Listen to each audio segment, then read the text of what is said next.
आपका स्वागत है हमारे चैनल पर। और आज हम फिर से एक नए बिजनेस प्रॉब्लम को यहाँ पे सॉल्व करने वाले हैं। और वो प्रॉब्लम कुछ इस प्रकार है कि मान लीजिए आप कंपनी में कोई काम प्रिंटिंग का होता है। प्रिंटिंग करने का मतलब है कि आप प्रिंटिंग नहीं करते हो, लेकिन आप प्रिंटिंग प्रेस में अपना काम देते हो, मतलब प्रिंट करवाते हो। और उसका प्रिंट लेके फिर अपना कुछ बना के आप उसको सेल करने का काम करते हो, यानी आपका प्रॉपर काम कह सकते हैं सेलिंग का है। लेकिन जो प्रिंटिंग है वो आप नहीं करते। अब इसके पीछे बहुत सारे रीजन हो सकते हैं कि हो सकता है कि आपका जो प्रिंटिंग वर्क है कम पड़ता हो, कभी कभी आपको जरूरत पड़ती हो। तो अगर जो टेली का इस वीडियो को देख रहे हैं, जो ऐसे जगह पे काम कर रहे हैं जहाँ पे प्रिंटिंग का काम हो रहा हो, मतलब प्रिंटिंग का सर्विस लिया जाता हो, तो उन लोगों को कैसे एंट्री करना है उसे समझाता हूँ। तो समस्या क्या है, देखिए। जो आप प्रिंटिंग के लिए सामान भेजने वाले हैं किसी भी प्रिंटिंग शॉप में, जहां पर भी आप भेज रहे हो, तो वहां पर जो रॉ मटेरियल है जिसमें प्रिंटिंग करना है वो आप दे रहे हो, मतलब जिसमें उनको सिर्फ प्रिंट करना है। लेकिन आप जो मटेरियल दे रहे हो उसके ऊपर प्रिंट करने का काम उनका है। यानी जो रॉ मटेरियल वो आपका है और बस उनका प्रिंटिंग है। अब यहाँ पर समस्या ये है कि आप उनके पास सामान भेजते हो, प्रिंटिंग करता है, काम कंप्लीट। लेकिन अगर वो सामान बचकर भी टेली में आता है, मतलब बचकर आपकी कंपनी में आता है, तो टेली में उसकी एंट्री हम कैसे करेंगे? देखो, अगर आपको ये चीज बहुत सरल लग रहा है तो एक बार ट्राई करके देख लो। इस वीडियो को यहीं बंद करो और खुद जाके अपनी सेंट्री करके देख लो आपसे कितना बन रहा है कि नहीं। आप खुद आइडिया लगा लो, कुछ इस वीडियो को मत देखो ना, और जाके यूट्यूब में और गूगल में जहां भी सर्च कर लो, इस टाइप का मेथड ढूंढ लो। क्योंकि आपको ना ये जो यूट्यूब है और जो सिखा रहे हैं इंस्टीट्यूट, उनको सिर्फ इतना नॉलेज देना है कि ये मैटर क्या होता है, ये मैटर क्या होता है, लेकिन बिजनेस में एक्चुअल में यानी जॉब में आपको क्या करना पड़ता है ये चीज कोई नहीं सिखा रहा है। तो हम आपको बताने वाले हैं कि अगर कोई ऐसा सिचुएशन आता है जिसमें जो प्रिंट का सामान है वो आप देते हो, सामने वाला प्रिंट करता है, उससे प्रिंट का ही चार्ज लेता है, और वो सामान कुछ कट के बच के आपके पास आता है, तो उन सब की एंट्री हम कैसे करें? तो सबसे पहले हमें क्या देखना होगा कि हमारे पास वो सामान है कि नहीं जिससे हम प्रिंटिंग प्रेस में देने वाले हैं। तो पहले हम देख लेते हैं कि यहाँ पर एंट्री है क्या, ये वाली एंट्री। अब यहाँ पर देखो, एक परचेस किया गया है सामान, फ्लैक्स प्रिंटिंग आइटम परचेस किया गया है, पीवीसी फ्रंट फ्रंट लाइट ऐसा कुछ नाम है, फ्लैक्स बैनर है, और 1,000 स्क्वायर फीट यहाँ पे परचेस किया गया है। अब ये जो है आपने अपनी कंपनी में परचेस किया है। अब इसे आप किसी प्रिंटिंग प्रेस में दोगे प्रिंट कराने के लिए, तो सामने वाला उतना का जितना की जरूरत पड़ेगी उतना का प्रिंट करेगा, और बाकी का बचा हुआ सामान आपको वापस रिटर्न कर देगा। तो उसकी एंट्री करे कैसे? अब बहुत लोगों को सरल लग रहा होगा, ये वीडियो अगर नहीं देखोगे ना तो बहुत कठिन है, करके देख सकते हो आप।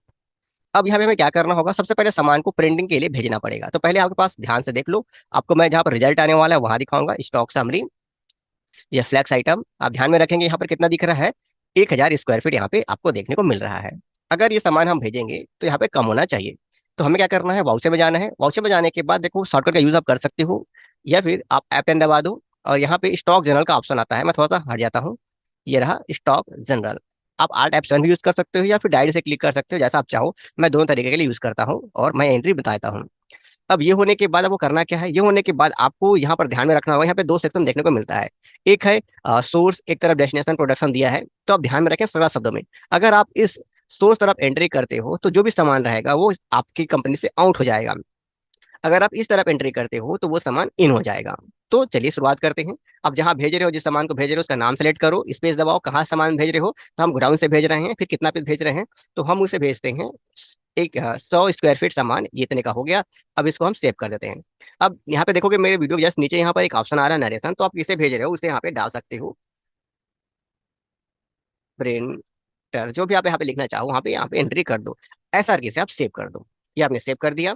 सेव करने के बाद आप वापस स्टॉक समरी में आ सकते हैं, आप अपना फ्लैक्स देख सकते हैं, और यहाँ पर कितना पीस बचा है वो देख सकते हैं। आपने 100 पीस भेज दिया, कोई दिक्कत तो नहीं। अब आपने भेज दिया, अब उनका काम प्रिंटिंग विंटिंग करना है और आप अपना डिलीवर करना चालू कर दो। प्रिंट करने के बाद वो आपको बिल देगा। तो बिल देगा तो कुछ लोग क्या करेंगे कि बिल देगा तो 500 600 जितना रुपये उसका लगा होगा, तो कुछ लोग क्या करेंगे F5 में एंट्री कर देंगे, F5 कैश, और सेलेक्ट कर लेंगे जिसको दिए हो, आगे ग्राफिक को हमने दिया है। तो जितना 500 रुपये है वो 500 रुपये दे दिया और एंट्री कर दी। यहाँ से कोई भी ले लेते हैं, ऑन अकाउंट न्यू रेफरेंस ऐसा की एंट्री कर देंगे सामने वाले लोग। तो देखो, ये अमाउंट का पेमेंट तो हो जाएगा सामने वाले व्यक्ति को। अगर आप ध्यान से देखोगे ये जो एंट्री है, ये अमाउंट का पेमेंट तो हो जाएगा। लेकिन यहाँ पर कुछ एरर आने वाले हैं, उसको आप ध्यान में रखें। सबसे पहला एरर आप ध्यान में रखें, पहला एरर ये कि अगर आपको 2-3 महीने बाद आपका बॉस पूछता है ये जो 500 रुपये है मैंने कौन से बिल का दिया था, इसका हिसाब दिखाओ, तो आपके पास हिसाब नहीं होगा, क्योंकि आपने बिलिंग वाइज एंट्री नहीं की है, आपने सिर्फ पेमेंट एंट्री की है। और दूसरा एरर आपको क्या देखने को मिलेगा कि अगर आप बैलेंस शीट में जाए, देखिए मैंने सेव नहीं किया है उसको, ये बैलेंस शीट में जाता हूँ और ये करंट लायबिलिटीज में देखता हूँ, तो यहाँ पर मेरे पास सिर्फ एक ही व्यक्ति है क्रेडिटर्स, वो है मोहन। अब अगर मैं यहाँ पर एक एंट्री कर देता हूँ, आप तो क्या बोलो, आप लोगों को समझ में आ जाए, फिर से दिखाता हूँ बैलेंस शीट। ये देखो मोहन यहाँ पर दिख रहा है। अब मैं इसको 450 रुपए का पेमेंट करने वाला हूँ। आप ध्यान में रखेंगे मोहन को ये समझाने के लिए कि अगर यहाँ पे जो बैलेंस दिखाई दे रहा है वो कैसे क्लियर होता है, क्योंकि आगे मैटर आने वाला है। इसलिए अब मैं यहाँ पर एक कैश पेमेंट कर देता हूँ मोहन को, ताकि आपको कुछ आगे की जो एंट्री है वो समझ में आए। 450 रुपये मैंने एंट्री कर दी, अगेंस्ट रेफरेंस कर दिया और सेव कर दिया। ये बस सहायक एंट्री है जो आपको हेल्प करेगा। अब यहाँ पर देखो कि मोहन को कितना रुपए देना बाकी है, 52,000 रुपये देना बाकी दिखा रहा है। 450 रुपये क्लियर हो गया। तो यहाँ पर कोई अमाउंट आ रहा है, इसका मतलब है वो अमाउंट सामने वाले को पेमेंट हमें करना होगा, तभी यहाँ पर आपको दिखा रहा है। और ये क्लियर कर रहा है क्रेडिटर्स है और लायबिलिटीज है, यानी कर्जा है। तो अगर आप वाउचर में जाके कैश लेके आरके ग्राफिक को अगर 500 रुपये देते हो और कुछ भी ले लेते हो, न्यू रेफरेंस जो आपकी मर्जी है ले लो जिसमें आपको हो जाए, और आप सेव कर देते हो, तो आपको लगेगा अपना काम आपने कंप्लीट कर दिया। लेकिन तुरंत ही अगर आप बैलेंस शीट में आते हो तो यहाँ पर आपको क्या देखने को मिलता है कि आरके ग्राफिक को ये जो 500 रुपये अमाउंट क्यों आ रहा है, यहाँ पर डेबिट क्रेडिट क्या चीज का है। तो आप अगर नए हो और डेबिट क्रेडिट का नॉलेज नहीं है तो आपका दिमाग यहाँ पे कंफ्यूज हो जाएगा, क्योंकि जब भी आप एंट्री करोगे यहाँ पर का जो अमाउंट है वो बढ़ता जाएगा। जबकि जब अमाउंट हम पेमेंट करते हैं तो क्लियर होना चाहिए। इसका मतलब जो आप एंट्री कर रहे हो वो कुछ ना कुछ आधा अधूरा है। तो फिर से हम वीडियो पर आ लेते हैं। हमें डे बुक में आना पड़ेगा। कहा गया आरके ग्राफिक्स, इसको हम डिलीट कर लेते हैं। अब करना क्या है समझिए, देखो सबसे पहला काम आप ये करिए कि आपका जो सामान है जहां भेजना है वहां आपकी एंट्री कर दीजिए। यहाँ पे आपको आउट की एंट्री कर देना है। आउट की एंट्री करोगे तो रिजल्ट क्या देखने को मिलेगा आपको, स्टॉक समरी में आपका जो सामान है वो 100 पीस कम है दिखाई देगा आपको। ऐसा करने के बाद आपको बाहर निकलना है, और बाहर निकलने के बाद सामने वाला आपको बिलिंग देता है। बिलिंग देता है मतलब वो प्रिंटिंग का बिलिंग देता है। तो आपको जो क्या करना है, F9 यूज करना है। अब कुछ लोगों को ये अजीब अजीब लगेगा कि ये F9 की एंट्री क्यों कर रहे हैं, बिलिंग दे रहा है तो आप लोगों के जो दिमाग में जो कचरा भरा हुआ है ना उसके कारण है। क्योंकि आप लोग को लगता है कि जो परचेसिंग है सिर्फ सामान की हो सकती है, सर्विस की नहीं। आपने सामने वाले की सर्विस यानी प्रिंटिंग सर्विस को यूज किया, यानी प्रिंटिंग सर्विस परचेस की। ध्यान में रखिएगा कि जो जो भी हम प्रोडक्ट लेन देन करते हैं उसमें सर्विस भी आता है। तो सर्विस की अगर आपने परचेसिंग की है, सामने वाले का से प्रिंटिंग का काम कराया है, तो आपका इस टेली में परचेस में एंट्री करना जरूरी होगा, क्योंकि आपने सामने वाले की सर्विस ली है। अब उसका जो बिलिंग नंबर है जो भी उसने दिया है वो नंबर आप डाल दीजिए। और यहाँ पे थोड़ा सा बदलाव करना पड़ेगा क्योंकि हमने प्रोडक्ट वाइज सर्विस नहीं ली है। तो हमें यहाँ जाना होगा चेंज मोड में। यहाँ पर ध्यान में देखिएगा एच चेंज मोड दिख रहा है, यहाँ क्लिक करेंगे। यहाँ पे अकाउंट इनवाइस लेंगे हम लोग, और व्यक्ति को फिर सेलेक्ट कर लेते हैं। इसको आपको भरना चाहो तो भर सकते हो, पीछे अक्सर दिखता रहता है आपके टेली में खुद दिखाई देगा। और आपने क्या सर्विस पेमेंट की है, प्रिंटिंग सर्विस। तो हमने कैसे बनाया है इसको, तो आप देख सकते हो यहाँ पे हमने यहाँ पे प्रिंटिंग सर्विस लिखा है और प्रिंटिंग अकाउंट लिखा है और कुछ नहीं लिखा है। एंटर। एंटर करने के बाद जितने का उसका प्रिंटिंग चार्ज लगा है 500 रुपये का, तो 500 रुपये हम यहाँ पे लिख देंगे। अब लिखने के बाद हम इसकी एंट्री पूरा का पूरा कर देंगे।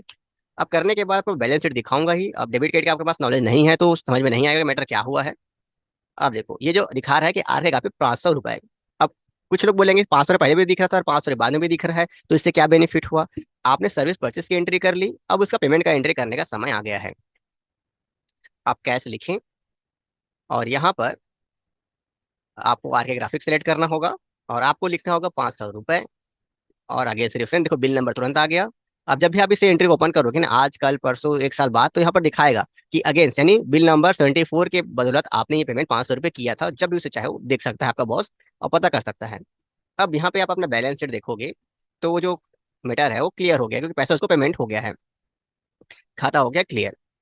तो इस प्रकार हम एंट्री करते हैं। फिर यहाँ पर जब मैं एंट्री कंप्लीट करता हूँ तो कुछ लोग का ऐसा भी सवाल आएगा कि प्रिंटिंग जो है वो सामने वाले ने बिल दिया तो दो एंट्री हम क्यों करेंगे। तो ध्यान में रखिएगा कि आप अगर बेवकूफ हो तो यही सवाल आप करोगे, क्योंकि आपने टेली कॉपी तक जाना नहीं है और आपने बिजनेस रूल या अकाउंटिंग रूल्स को नहीं समझा है। एक लेन देन में जितने भी बिजनेस बिहेवियर होंगे उन सब की एंट्री हमें टेली में करनी होती है। सबसे पहला काम सामने वाला बिल देना, यानी उस बिल देना कहने का मतलब है कि उसने अपनी सर्विस कर ली, तो पहले उस सर्विस को आपने परचेस किया उसकी एंट्री करेंगे आप, और उसके बाद जो आपने पेमेंट किया उसकी एंट्री। अगर आप ऐसा नहीं करेंगे तो आपको टेली में हिसाब नहीं आएगा, और ये चीज समझ में नहीं आती है इसका मतलब आप अकाउंटिंग में बहुत कच्चे हो। पढ़ाई अच्छे से करिए तो आपको ये नॉलेज देखने को मिलेगा। और रही बात, हमारे इस मैटर का सारांश क्या कहता है कि यदि आप किसी से कोई सर्विस लेते हो और उस सर्विस में आपका जो सामान है वो भी लगता है, तो उसकी एंट्री आप कैसे करेंगे वो। अब देखो हमने सामने वाले को 500 रुपये जो दिया था और उसने सर्विस दे दी, तो जो उसमें से कुछ सामान बचकर भी आएगा। आप ध्यान में रखेंगे मैंने उसको अ, लगभग 100 फीट दिया था सामान, 100 स्क्वायर फीट सामान दिया था, तो कुछ बच के आएगा, तो उसको भी हमें अभी कंप्लीट करेंगे। तो आप मैटर को समझ चुके हैं कि अगर सामान देते हैं तो कैसे एंट्री करते हैं। तो उसके बाद हमें क्या जाना है, अकाउंटिंग वाउचर में जाना है। अकाउंटिंग वाउचर में जाने के बाद फिर से वही आल्ट F7 या फिर आप F10 से बटन से यूज कर सकते हो, इसको जाके स्टॉक जनरल आपको ओपन करना है और इसको ब्लैंक छोड़ देना है। यानी इस एरिया को ब्लैंक छोड़ देना है, इंटर दबा के आपको इस तरफ एंट्री कर रही है। उस सामान को सिलेक्ट करना है जो आपके पास आया है, और ग्राउंड में कितना पीस आने वाला है। तो हो सकता है कि सामने वाला का आपका सामान 75 पीस यूज किया गया होगा या 20 फीट स्क्वायर फीट बचा होगा सामान, तो आपको वो यहाँ पर दे दिया। तो यहाँ पे आपको इसकी एंट्री करनी है। और इसको एंट्री करने से पहले आपको मैं क्लियरली दिखा देता हूँ कि स्टॉक समरी मेरा, कि अभी भी आपका सामान उतना का उतना दिखाई दे रहा है, ताकि ये ना कहे कि आप पहले से एंट्री करके रखे हो, क्योंकि कंटिन्यू चल रहा है, कोई एडिटिंग नहीं है यहाँ पर। अब ये सेलेक्ट कर लेते हैं हमारा सामान। कहाँ सामान को रखेंगे, तो हम सामान को रखेंगे गोडाउन में रखेंगे, 20 फीट, और रेट तो वही रहेगा। अब नएसन में आप कुछ भी लिख सकते हो। आरके प्रिंटर से वापस आया, यहाँ पर जो दिख रहा हो टाइपिंग वाइपिंग कर रहा हो, ये यहाँ पर छोटा सा जगह है, यहाँ पर दिख रहा है, यहाँ पे एंट्री कर सकते हो, लिख सकते हो कि कहाँ से सामान आया है, और एंट्री हो गई।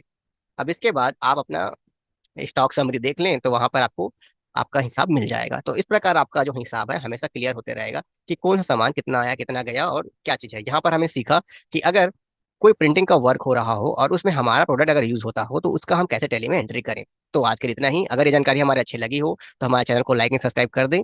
वरना आपकी मर्जी है, आपका चैनल है।